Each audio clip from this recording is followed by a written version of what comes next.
राजस्थान प्रदेश के सभी विद्यार्थियों का आपके चहेते चैनल साहित्य क्लासेस में हार्दिक स्वागत, हार्दिक अभिनंदन। प्रिय विद्यार्थियों, सीनियर सेकेंडरी एग्जाम 2021 जिसमें इंग्लिश कंपलसरी के लिए पार्ट फर्स्ट पहले जारी किया गया, जिसमें लगभग 52 क्वेश्चन शामिल किए गए, और ये पार्ट 2 जिसमें रेनबो के संपूर्ण पाठ, यानी रेनबो जो आपकी बुक है, आपके दो पुस्तक है, जो रेनबो है, एक पेनोरमा है। रेनबो और पेनोरमा दोनों में से प्रश्नोत्तर आएंगे, तो आपके लिए रेनबो के कंप्लीट जो प्रश्नोत्तर है वो आज शामिल हो जाएंगे। इनके पश्चात यानी जैसे आज लगभग 45 क्वेश्चन और है, और ये 45 क्वेश्चन पूरे कंप्लीट पाठों में से मैं ये समझता हूं कि यदि आप ये 45 प्रश्न याद कर लेते हैं तो शायद ही कोई प्रश्न आपके इनमें से बाहर जाए, और आप अच्छी तरह से आपकी सफलता को निखारने में बहुत अधिक समृद्ध हो जाएंगे। आपके इस चैनल से हिंदी कंपलसरी, हिंदी साहित्य और राजनीति विज्ञान और इंग्लिश कंपलसरी यानी 4 विषयों के जैसे मॉडल पेपर है, पाठ है, कंप्लीट सिलेबस है, वो करवाया गया और आप सभी ने पढ़ा भी होगा। जिन विद्यार्थियों ने नहीं पढ़ा है वो विद्यार्थी भी पढ़े, और परीक्षा का समय है तो परीक्षा बहुत नजदीक है, इतने नजदीक समय में आपको अधिक से अधिक अध्ययन करना चाहिए। मैं आपसे कहना चाहूंगा कि आप जैसे परीक्षा आपकी स्थगित हुई है, ये नहीं है कि आपकी परीक्षा कैंसिल हो गई, तो परीक्षा निश्चित रूप से होगी।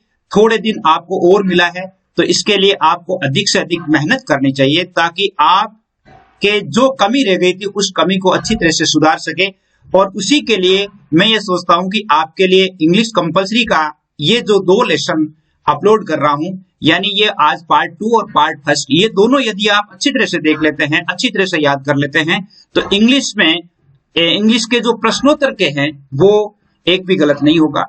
दूसरी बात, आपके जो कंपोजिशन से संबंधित है, जिसमें जैसे नोटिस है और भी जैसे आपको रिपोर्ट है, स्पीच है, उनसे संबंधित वीडियो है वो अलग से आएगा।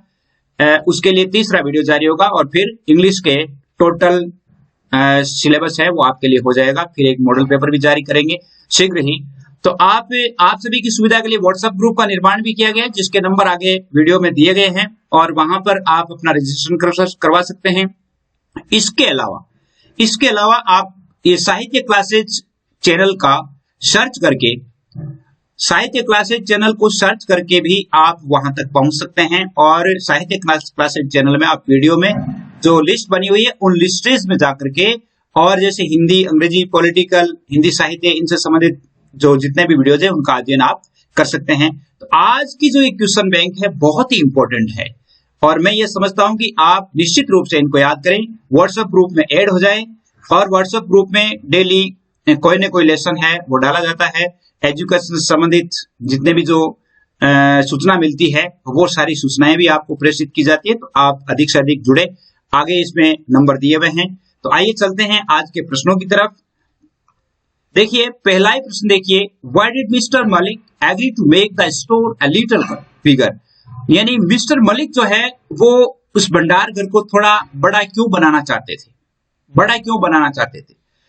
Regarding a store room, mister Malik's view, मतलब मिस्टर मलिक जो है, मिस्टर मलिक का स्टोर रूम के संदर्भ में ये विचार था, that the store room should be a little bigger, store room यानी भंडार घर जो है वो थोड़ा बड़ा होना चाहिए।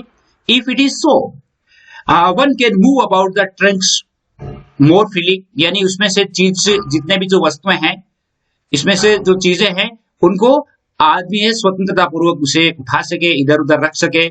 Then it also be convenient to keep it tidy, और इसे साफ सुथरा रखने में भी सुविधाजनक रहता है। कन्वीनियंट यानी सुविधाजनक रहता है, साफ सुथरा रखने में भी, इसलिए उन्होंने ये सुझाव दिया कि ये थोड़ा बड़ा होना चाहिए। पहला ही पार्ट में इसमें से है आपके रूम 10x8 वाले में से, why could the Malik not shift to their new house और मंडे मॉर्निंग को मलिक फैमिली जो है वो अपने नए घर में क्यों नहीं जा सके या क्यों नहीं शिफ्ट हो सके। देखिए, 1 नंबर का प्रश्न भी इसमें आपके इस वीडियो में, यानी 2 नंबर के 1 नंबर का, 4 नंबर का। यानी ये इस प्रकार के प्रश्नोत्तर होंगे आपके। जो 45 प्रश्न है इसमें 4 नंबर के प्रश्न भी होंगे, 1 नंबर के भी होंगे, 2 नंबर के भी होंगे। तो कहता हूं कि सभी प्रकार के प्रश्न है वो इसमें शामिल किए गए हैं। देखिए, the Malik could not shift Malik could not shift to their new house on Monday morning because it was raining heavily. क्योंकि जोरदार बरसात हो रही थी, इसलिए सोमवार को सुबह सुबह वो लोग अपने घर में शिफ्ट नहीं हो पाए। Why is Saheb not happy working at the tea stall?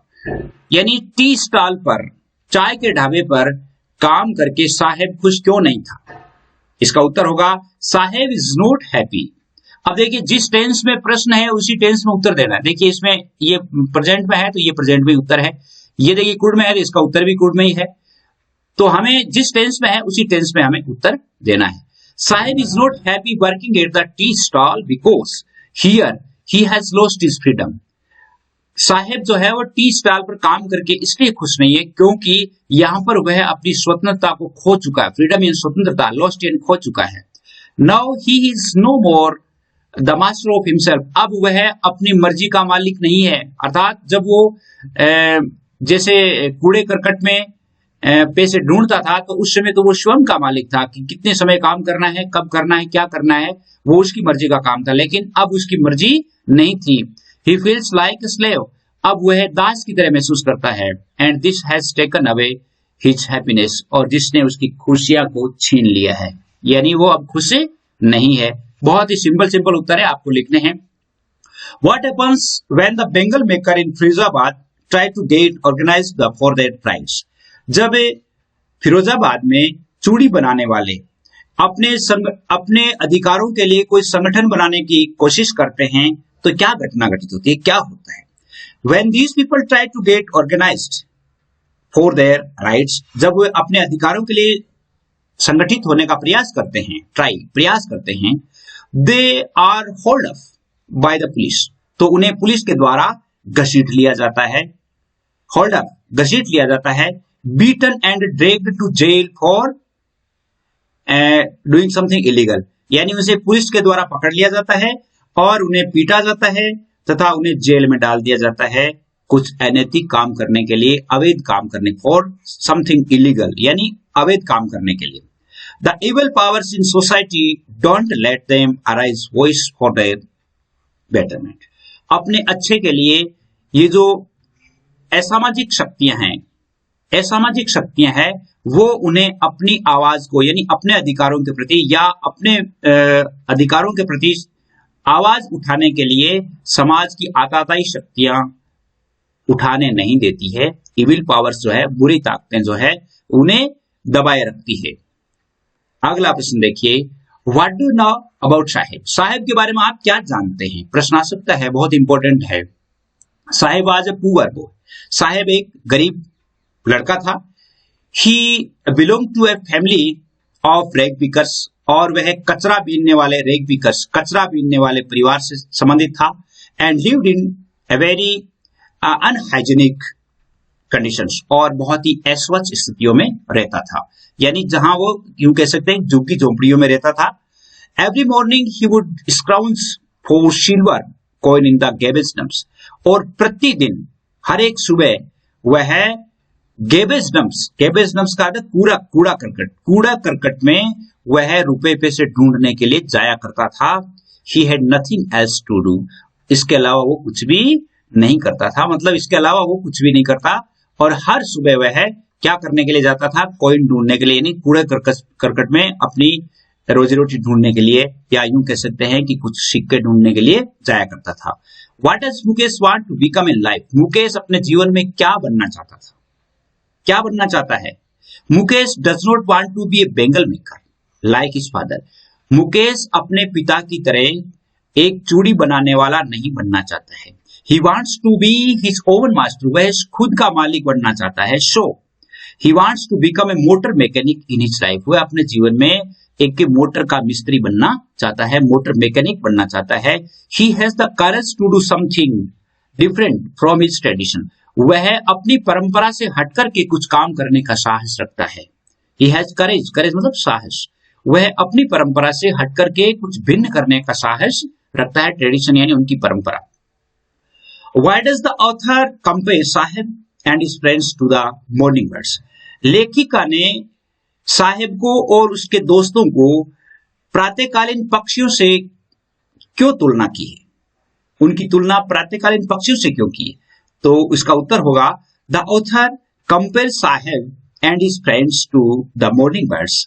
लेखिका साहेब और उनके दोस्तों को मॉर्निंग बर्ड से यानी प्रातःकालीन पक्षियों से तुलना करती है, क्योंकि because they go for scrounging garbage in the morning, क्योंकि वो सुबह सुबह कूड़े करकट में ढूंढने के लिए जाते हैं, and return to their places in the noon, और वे दोपहर को अपने घरों में वापस लौट जाते हैं। यानी सुबह सुबह वो निकलते हैं और शाम को जिस प्रकार पक्षी सुबह सुबह चुग्गा पानी के लिए निकलते हैं और दोपहर में अपने अपने घोंसलों में या अपने निवास स्थान पर चले जाते हैं, उसी प्रकार वो बच्चे भी सुबह सुबह निकलते हैं और चले जाते हैं। They are like the morning birds, वे उन प्रातःकालीन पक्षियों की तरह होते हैं that seen in groups in the morning, जो कि सुबह सुबह समूह में देखे जाते हैं, and return to their places after that, और उस समय के बाद, थोड़े समय के बाद, यानी यूं कह सकते हैं कि दोपहर तक वो अपने अपने घोंसलों में या अपने अपनी जगह पर लौट जाते हैं।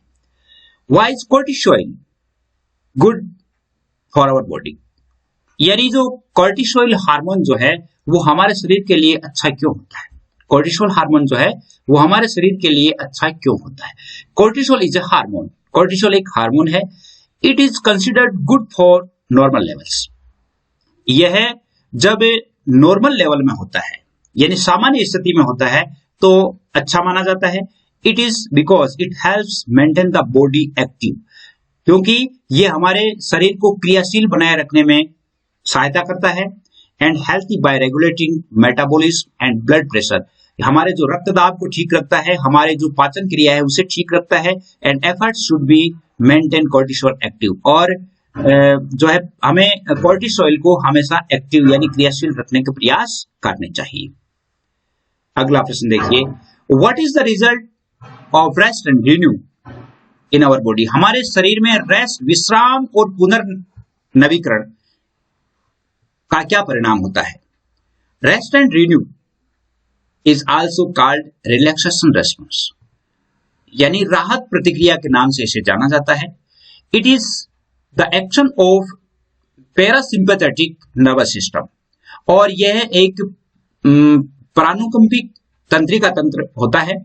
It lowers blood pressure, heart rate and respiration. ये क्या करता है? इट स्टिमुलेट्स जैसे डेजिग्नेशन, इट स्टिमुलेट्स यानी digestion and excretion, it allows blood to travel freely throughout the body. यह पाचन और उत्सर्जन को उत्सर्जित करता है। इट स्टिमुलेट्स उत्तेजित करता है, डाइजेशन पाचन एंड एक्सर्शन यानी ये पाचन और उत्सर्जन को, एक्सर्शन यानी उत्सर्जन को उत्तेजित करता है।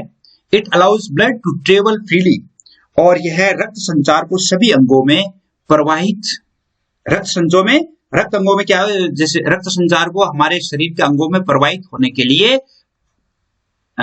अनुमति प्रदान करता है या होने देता है या स्वतंत्र करता है। It allows blood travel freely, यानी हमारे शरीर में रक्त संचार है वो अच्छी तरह से हो जाए।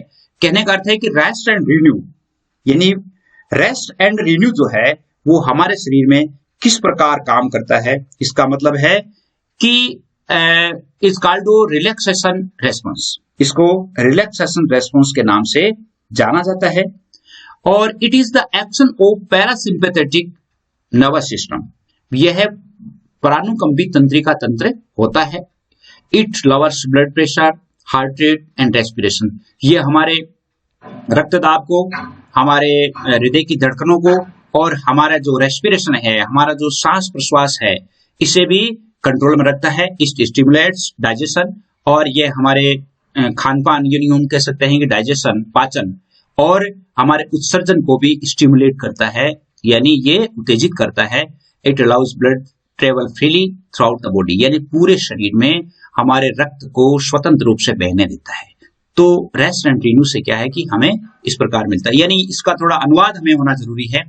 How does the parasympathetic nervous system work in our body? Parasympathetic nervous system जो है वो हमारे शरीर में कैसे काम कर रहा था। Parasympathetic nervous system becomes activated. प्राणुकंपी तंत्रिका तंत्र, पैरासिम्पैथेटिक नर्वस सिस्टम का मतलब है प्राणुकंपी तंत्रिका तंत्र becomes activated when the sympathetic nervous system has ended. यानी जब अनुकंपी तंत्रिका तंत्र, सिंपैथेटिक नर्वस सिस्टम, जब अनुकंपी तंत्रिका तंत्र समाप्त होता है या निष्क्रिय होता है तो प्राणुकंपी तंत्रिका तंत्र है वो एक्टिवेट हो जाता है, क्रियाशील हो जाता है। इसको कैसे कहेंगे? प्राणुकंपी तंत्रिका तंत्र कब एक्टिवेट होता है? जब ये जो सिंपैथेटिक सिस्टम है ये इसका एंड होता है या ये मतलब निष्क्रिय हो जाता है। It lowers blood pressure, heart rate and respiration, यानी ये हमारे रक्तदाब को, रक्तचाप को, जैसे हृदय की गति को, श्वसन को मंद करता है। लोअर्स यानी मंद करता है। स्टिमुलेट्स डाइजेशन, एलिमिनेशन, यानी और ये क्या करता है? पाचन को और उत्सर्जन को भी उत्तेजित करता है। It allows the blood to flow through all organs, यानी ये संपूर्ण जितने भी ऑर्गन्स है, हमारे शरीर के जितने भी अंग है, उन सभी अंगों में रक्त को स्वतंत्र रूप से बहने देता है। थोड़ा सा इस पार्ट की थोड़ी लैंग्वेज टफ है तो इसको आप अच्छी तरह से देख लें। How are yoga postures helpful in maintaining good health? योगासन जो है वो हमारे स्वास्थ्य को बनाए रखने में कैसे मददगार होता है? हमारे स्वास्थ्य को बनाए रखने में कैसे मददगार होता है? देखिए, yoga postures enhance the circulation of blood in रक्त संचार, इनहेंस उत्तेजित करता है, बढ़ाता है। And activate the lymphatic system. Lymphatic system का अर्थ होता है लसिका तंत्रिका तंत्र। एक्टिवेट सक्रिय करता है, यानी योगा की जो क्रियाएं हैं वो हमारे रक्त संचार को ठीक करता है, रक्त संचार को संचालित करता है, ठीक करता है, नियमित करता है। एक्टिवेट लिम्फेथेटिक सिस्टम, और लसिका तंत्रिका तंत्र को सक्रिय करता है। Good circulation of blood provides essential materials to all cells and tissues. Good circulation of blood यानी रक्त का अच्छा संचरण, यानी यूं कह सकते हैं रक्त का सुसंचरण या अच्छा संचरण प्रोवाइड्स एसेंशियल मटेरियल्स, यानी आवश्यक जो सामग्री है या आवश्यक जो चीज है वो प्रदान करता है किसको? To all cells and tissues, समस्त कोशिकाओं को और ऊतकों को अच्छा रक्त संचरण जो है वो समस्त कोशिकाओं ऊतकों को सामग्री प्रदान करता है या पोषण प्रदान करता है। While lymphatic system enhance immune system, और ये लसिका तंत्रिका तंत्र जो है वो हमारे इम्यून सिस्टम को, रोग प्रतिरोधक क्षमता को भी बढ़ाता है। लिम्फेथेटिक सिस्टम एनहेंस इम्यून सिस्टम, यानी रोग प्रतिरोधक तंत्रिका तंत्र है उसे भी बढ़ाता है। How does purify help a man, यानी हाउ डज प्यूरिटी है, how does purity help man? पवित्रता आदमी की सहायता कैसे करता है? Purity is a divine gift to for mankind, यानी प्यूरिटी जो है, पवित्रता जो है वो मनुष्य जाति के लिए एक डिवाइन गिफ्ट है, देवीय उपहार है। It can purify an impure person, यह इम्प्योर यानी अपवित्र जो आदमी होता है उसे भी प्यूरिफाई कर देता है, यानी उसे भी पवित्र बना देता है।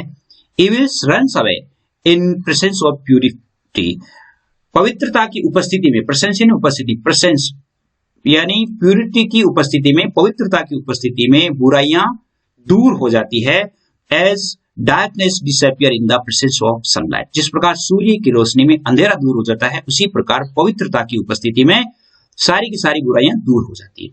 Fools, villains and criminals become wise, यानी जैसे मूर्ख है, विलन्स है, दुष्ट हैं, अपराधी हैं, वो भी बुद्धिमान, जेंटल और ओबीडियंट बन जाते हैं। वो भी बुद्धिमान, भद्र यानी सज्जन और आज्ञाकारी बन जाते हैं बिफोर ए प्योर मैन, यानी जब पवित्र आत्मा किसी के सामने होती है तो बड़े बड़े मूर्ख, विलन्स जो है, दुष्ट जो है, और जो आपराधिक व्यक्ति है वो भी बुद्धिमान, सज्जन और आज्ञाकारी बन जाते हैं। इस प्रकार इसको लिखना है। अगला प्रश्न देखिए, Why could Duryodhana not find out a good man from the society of Hastinapur? Hastinapur के समाज में से दुर्योधन को अच्छा व्यक्ति क्यों नहीं मिला। आपको पता है, जैसे एक तो दुर्योधन को तो अच्छा व्यक्ति ढूंढ कर लाने के लिए कहा गया था, और उधर युधिष्ठिर को बुरा व्यक्ति ढूंढ करके लाने के लिए कहा गया था, तो दोनों ही खाली हाथ आए थे। यानी युधिष्ठिर ने कहा कि मुझे ऐसा कोई व्यक्ति नहीं मिला जो अच्छा नहीं हो, और इसने जब दुर्योधन को भेजा गया तो दुर्योधन ने कहा कि मुझे कोई अच्छा व्यक्ति नहीं मिला, यानी ऐसा कोई व्यक्ति नहीं मिला जो अच्छा हो। तो Duryodhana could not find out a good man from the society of Hastinapur. Hastinapur के समाज में दुर्योधन को कोई अच्छा व्यक्ति नहीं मिला, क्योंकि because the heart and mind of Duryodhana were impure, क्योंकि दुर्योधन के का हृदय और मस्तिष्क दोनों ही अपवित्र था, दोनों ही अपवित्र था। अगर यहाँ पर ये कहा जाए कि बैटमैन ढूंढ लाने पर वो क्यों नहीं कर पाया, तो आप इसका उत्तर भी इसी प्रकार लिख सकते हैं, because the heart and mind of Yudhishthira were pure, impure pure हो जाएगा। Who was Gautam and how did he kill the crane. Gautam कौन था और उसने क्रेन को यानी सारस को कैसे मारा। गौतम वाज ए ऋषि, गौतम एक ऋषि था। once he stared at a crane with anger, एक दिन उन्होंने घूर करके एक पक्षी को देखा, and the bird fell down dead, और वो पक्षी गिर करके नीचे पड़ गया, गिर गया।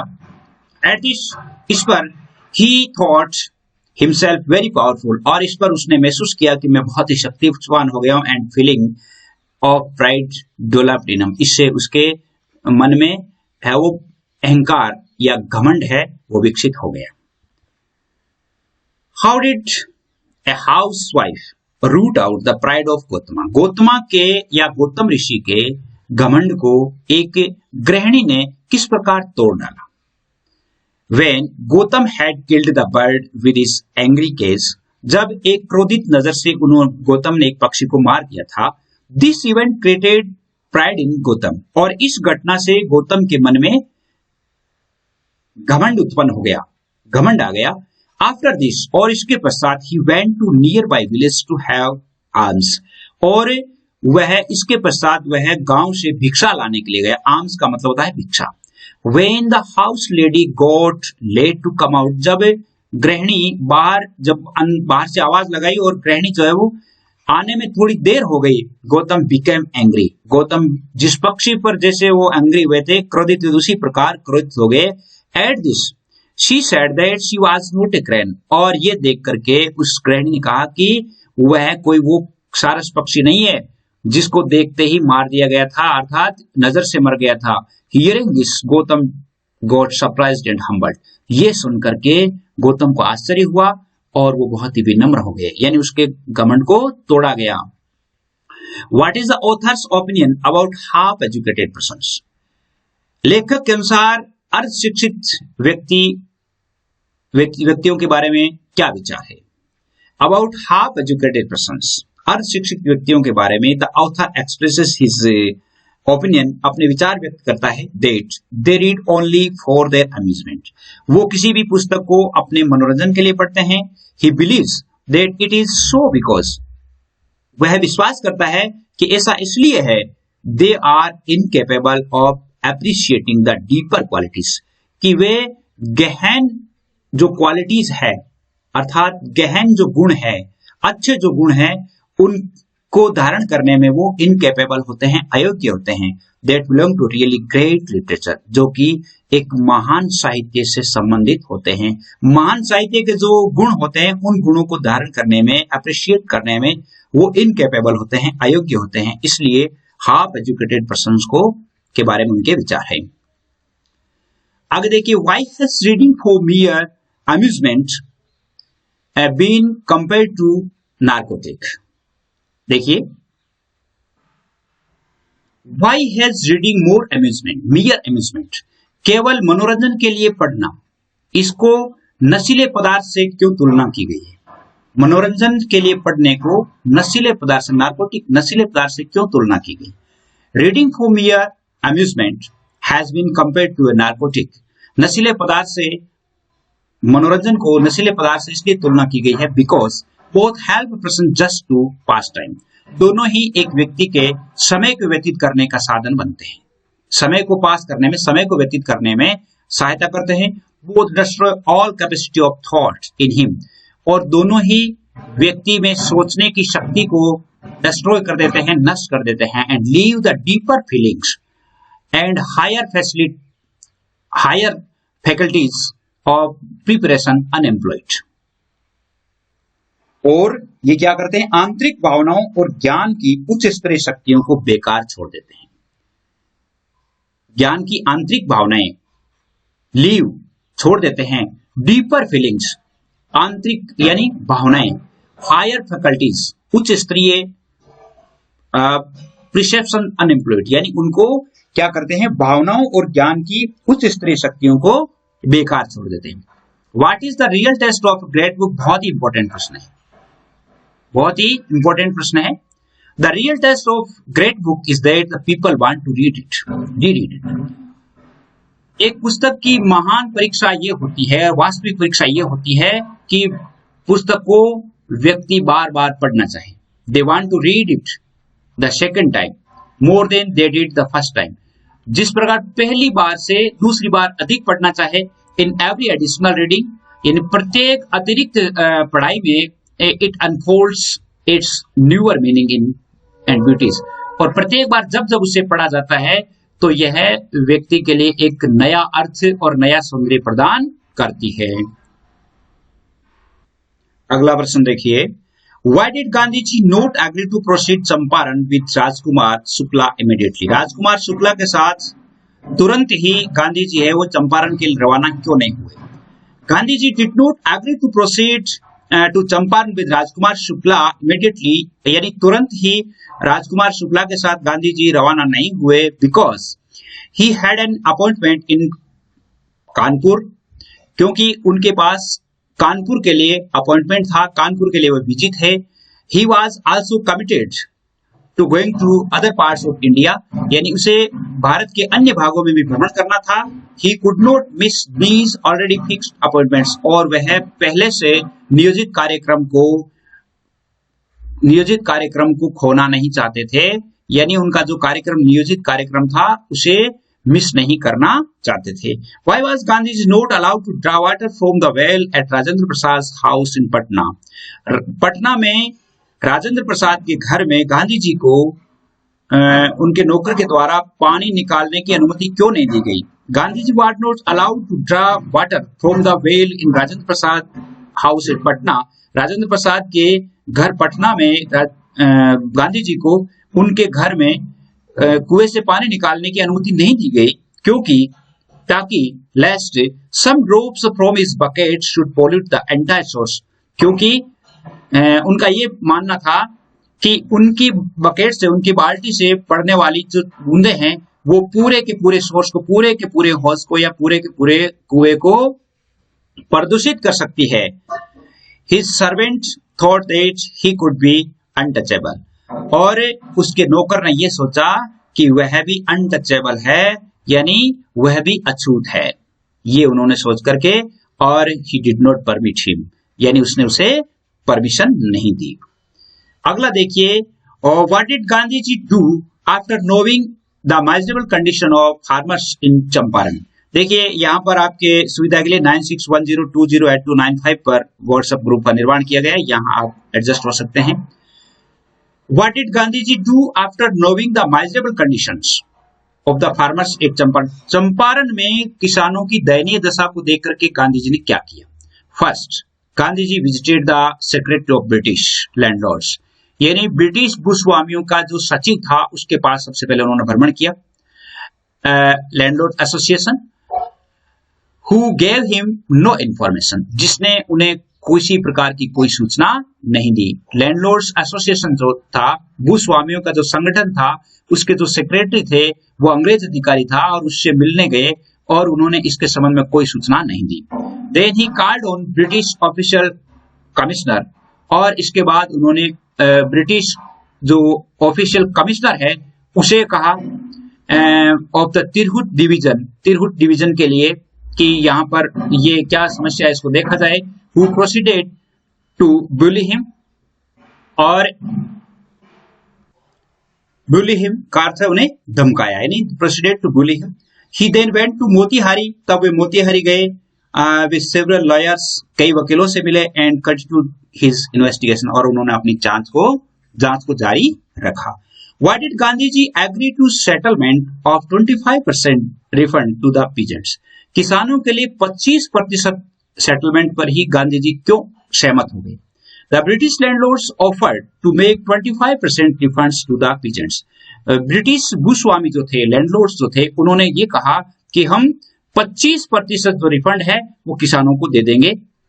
Gandhi ji agree to the settlement of 25% refund, यानी 25% रिफंड पर भी गांधी जी सहमत हो गए to the peasants, because for him the amount of money was not as important. उनके लिए धन की राशि या रुपए जो राशि है वो ज्यादा महत्वपूर्ण नहीं थी as the token victory of the peasants, जबकि किसानों की जो विजय थी वो उनके लिए सबसे ज्यादा इंपॉर्टेंट थी, यानी वो किसानों को विजय देखना चाहते थे। Why was the government baffled when Gandhi ji presented himself in the court? जब गांधी जी ने अपने आप को कोर्ट में उपस्थित किया, या जब गांधी जी कोर्ट में उपस्थित हुए, तो सरकार क्यों बौखला गई? बेफल्ड क्यों बौखला गई? When Gandhi ji presented himself in the court, the government was baffled because thousands of people gathered around the court in support of Gandhi ji. Gandhi ji ने जब अपने आप को कोर्ट में उपस्थित किया तो सरकार बौखला गई, क्योंकि हजारों की संख्या में वहां पर किसान एकत्रित हो गए गांधी जी के सपोर्ट में, and they demonstrated against Britishers, और उन्होंने अंग्रेजों के विरोध में प्रदर्शन भी किया, प्रदर्शन भी किया। The officials felt powerless without Gandhi's cooperation, और सभी अधिकारियों ने गांधी जी के सहयोग के बिना अपने आप को अशक्त पाया, मतलब अपने आप को शक्तिहीन महसूस किया। Who was Devadas? देवादास कौन था? Devadas was the youngest son of Gandhi. Devadas जो है वो गांधी जी के सबसे छोटे पुत्र थे। अगला प्रश्न देखिए, What did the writer do instantly to help the wounded old man? यानी लेखक ने उस घायल व्यक्ति के लिए तुरंत क्या किया? जब उन्होंने घायल व्यक्ति को देखा था तो तुरंत उन्होंने क्या किया? The writer had only a large handkerchief with his he cleaned the blood from the old man's face. जब राइटर ने उन्हें देखा तो उनके पास एक बड़ा हैंडकरचीफ था, रुमाल था, उस रुमाल से उन्होंने उसके चेहरे से खून को साफ किया। Who is good soldier according to the author? ये बहुत ही इंपॉर्टेंट प्रश्न है। Who is a good soldier according to the author? लेखक के अनुसार अच्छा सैनिक कौन होता है? According to the author, a good soldier is one who always carries his field's dressing kit in the specially provided pocket to his legs instead of the usual tin of cigarettes. यानी लेखक के अनुसार एक अच्छा सैनिक वो होता है जो हमेशा अपनी ड्रेसिंग किट है वो अपने साथ रखता है, यानी जो सामान्य यानी प्राथमिक उपचार की वस्तुएं हैं वो अपनी पॉकेट में, पायजामे की पॉकेट में रखता है। किसके स्थान पर? सिगरेट की डिबिया के स्थान पर। On what condition was Professor Rao allowed to perform his closing feat? Professor Rao को अपना अंतिम प्रदर्शन करने के लिए कौन सी शर्त का पालन करना पड़ा या क्या करना पड़ा? Before performing his closing feat, अंतिम प्रदर्शन करने से पहले professor Rao was asked to sign a document. उन्हें एक दस्तावेज को साइन करना था, हस्ताक्षर करने पड़े, having the condition that British Army would not be responsible if anything untoward happened to him. कि ब्रिटिश आर्मी जो है यदि इनके साथ कुछ भी घटित हो जाता है तो ब्रिटिश आर्मी इसके लिए दोषी नहीं होगी। ये प्रोफेसर राव को सजेस्ट करना मतलब साइन करना पड़ा। What did the fireworker tell the author before walking across the trench with him?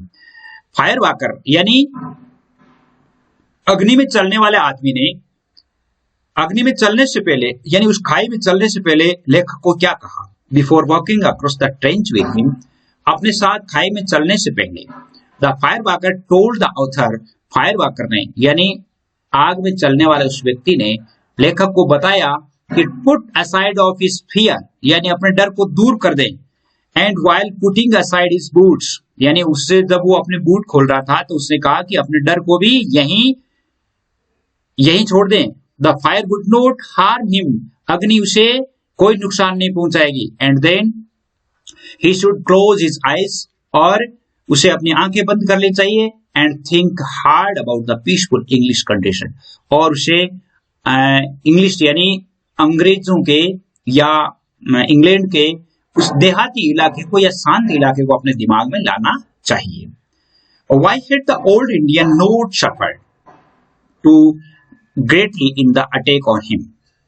Why had the old Indians not suffered too greatly in the attack on him? Why had the old Indian not suffered? Not suffered मतलब old Indian जो है वो जिस पर उन्होंने attack किया था तो उससे ज्यादा वो पीड़ित नहीं हुए, इसका क्या कारण था? The old Indian had not suffered too greatly, यानी old Indian जो है वो ज्यादा पीड़ित नहीं हुआ in attack on his because he had covered his face. पहली बात तो उसने अपने चेहरे को ढक लिया था with his hands, अपने हाथों से, and pretended to be unconscious, और उन्होंने एक अचेत होने का बहाना बना लिया था। He had known that the author would come in time to rescue him, और उसे ये भी पता था, ये भी जान चुका था कि लेखक है वो उसे बचाने के लिए आने वाला है, यानी वो उसे बचाने आ जाएगा, ये भी उसे पता था। तो आज हम जैसे ये टोटल प्रश्न जो है वो 45 है, 45 में 47 प्रश्न है, तो आज हम इतने ही प्रश्न पढ़ेंगे क्योंकि समय ज्यादा हो जाएगा। आधा घंटे से ज्यादा जब आप क्लास लेते हैं तो आपके लिए भी हाई डोज हो जाएगा। आज बस इतना ही। जय हिंद, जय भारत।